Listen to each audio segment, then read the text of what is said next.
अस्सलाम वालेकुम नाज़रीन, मैं हूं अब्दुल्ला। 7H न्यूज़ में आपका इस्तकबाल है। कांग्रेस लीडर मोहम्मद फिरोज़ खान को इंटरमीडिएट स्टूडेंट्स के लिए धरना देने पर उन्हें हाउस अरेस्ट किया गया।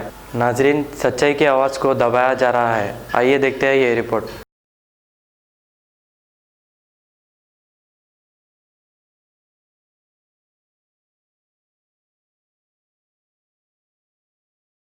अब A1 टाउनशिप शमशाबाद और मोइनाबाद के बाद एक और शानदार प्रोजेक्ट लाए हैं नियर जहांगीर पीर दरगाह कोतूर, जो कि बैंगलोर हाईवे से 6 किलोमीटर जॉनसन एंड जॉनसन और नाटको फार्मा जैसी मल्टीनेशनल कंपनीज के करीब, जहां घर बनाकर रह सकते हैं। आबादी से लगा हुआ drainage, electricity, footpath, BT road, government hospital और बस स्टॉप जैसी तमाम सहूलियत दस्तयाब। 4,20,000 में 100 गज का प्लॉट। A1 टाउनशिप में आपका ये छोटा सा इन्वेस्टमेंट आपका और आपके बच्चों का मुस्तकबिल बदल सकता है। Address pillar number 235 opposite fisheries department, Rajendra Nagar, Hyderabad.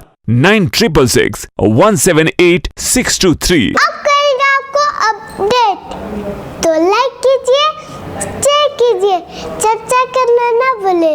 7H news आपकी आवाज़।